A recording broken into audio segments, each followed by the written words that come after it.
Hello, good morning. Taking a walk.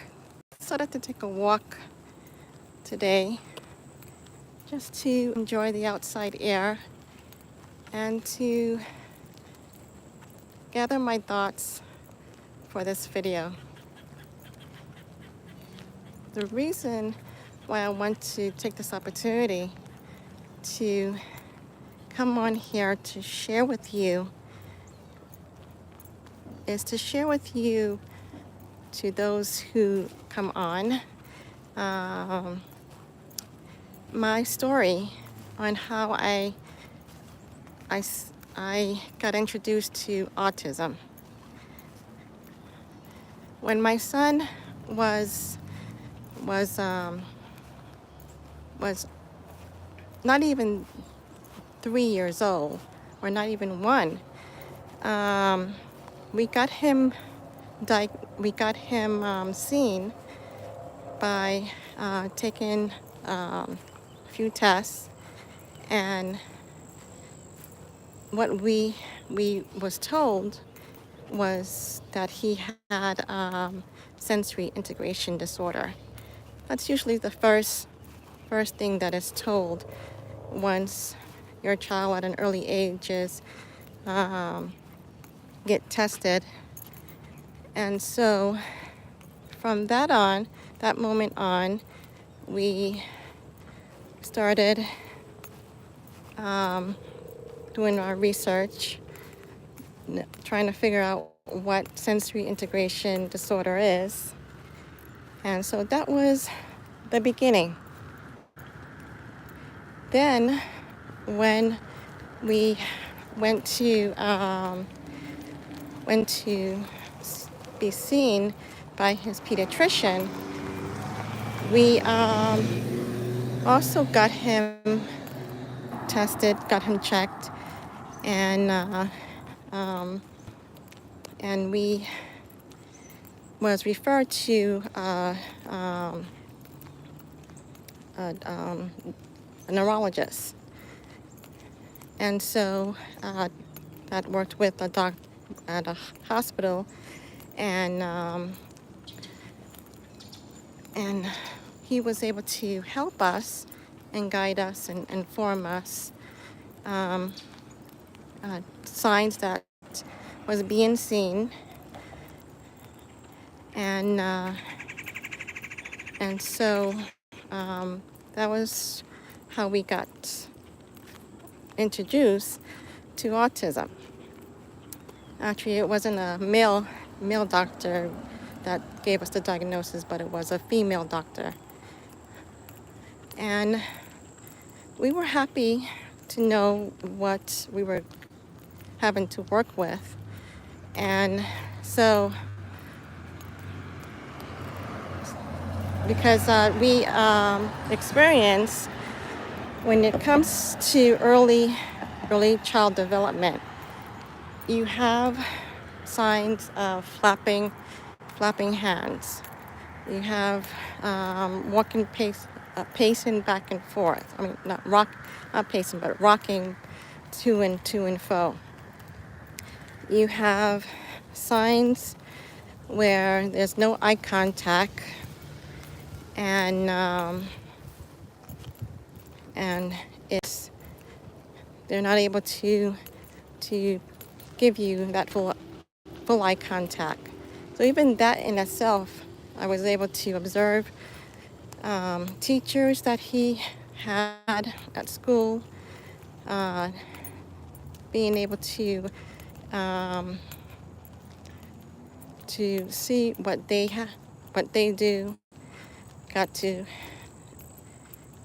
be familiar with PECs, using PECs cards. We got to watch videos, understanding how children are on the spectrum, and being able to see how his sister, was able to join in. And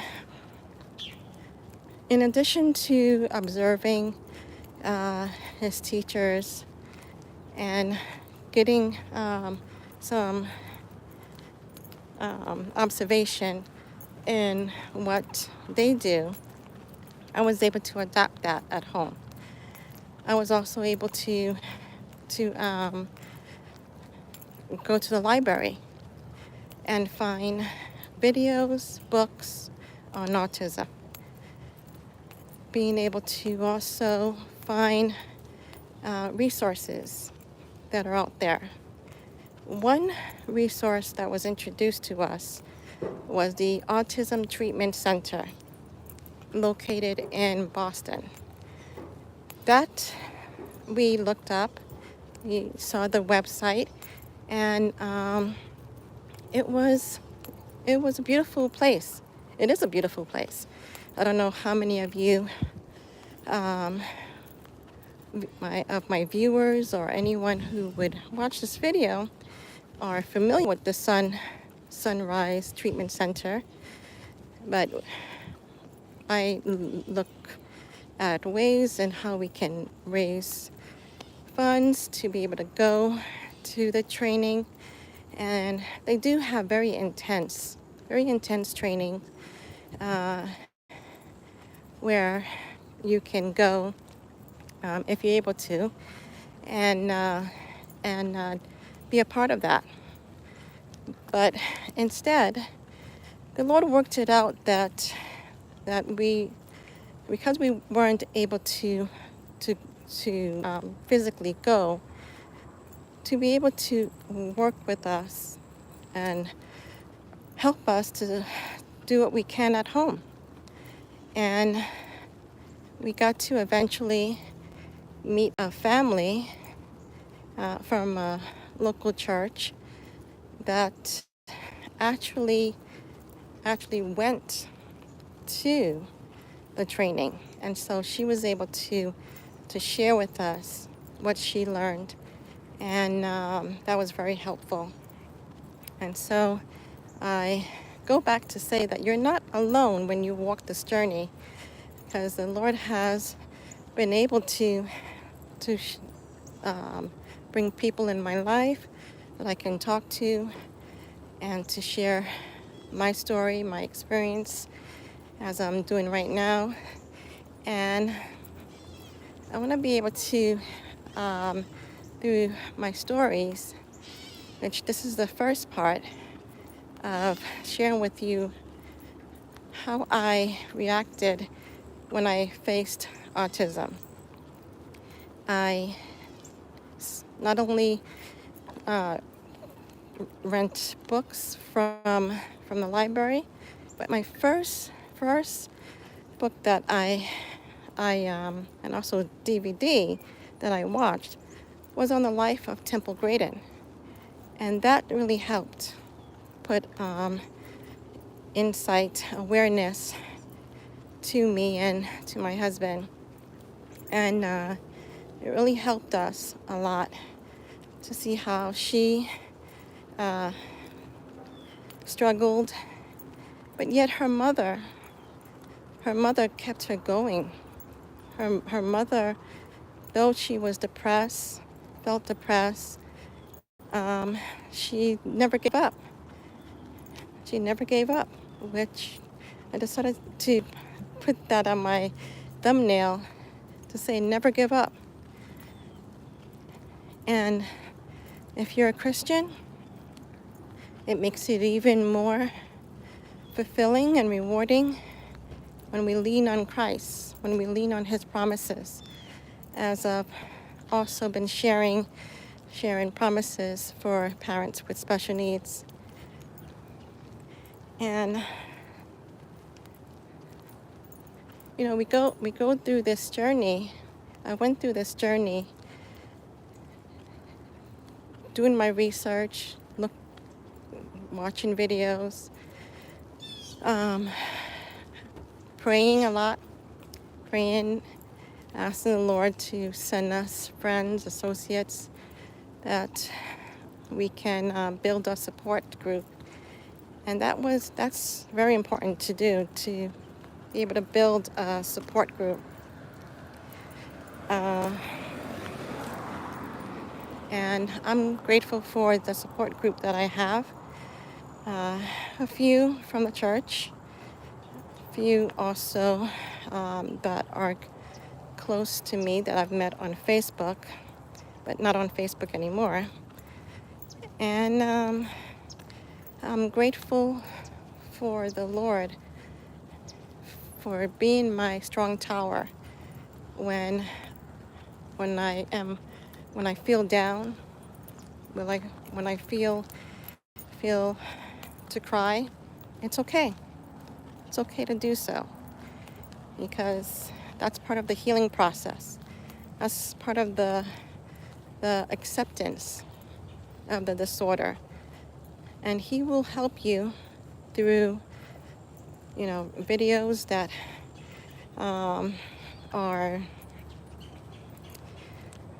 are being put out there to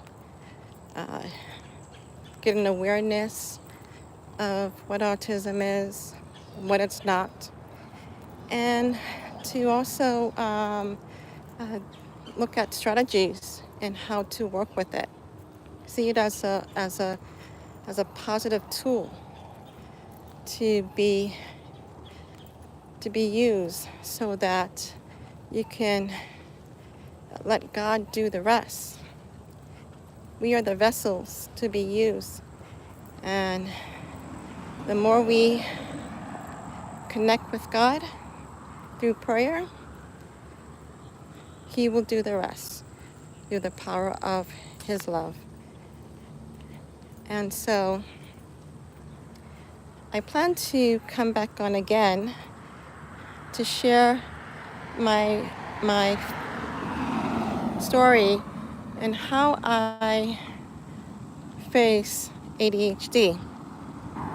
I plan to do a series sharing my testimony little by little, and how not only autism, but ADHD and a few other disorders that we have discovered. And see, what else can I share with you? It's good to do visuals. I got to do that a lot when I used to homeschool. In a way, I still kind of do, because my son is in a different program where he gets a one-on-one to work with him at home. But I still get a chance to be creative and to work with him at home, so that he can have his devotional time, he can have his sing time, and he can have his alone time with mommy. And that's important. That's important to be able to work through the process of gaining that bond with your children. So as I have shared in another video, there is hope in Christ. There is hope. It might be hard to see it, but God will give it. How? I don't know. We all live this journey differently, because we all live in different places. But God will reveal it to you through the support you are given, and through His promises. If you continue to dig deep into His words, and to meditate on them day and night, He will carry you through. As if you are familiar with that poem, Footprints, He will carry you through. So I will see you in the next video, and that will be on ADHD. And so tell your story as I'm sharing mine.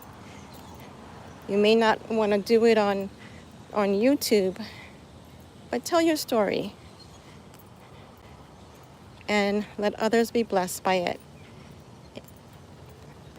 God bless you until we meet again in another video.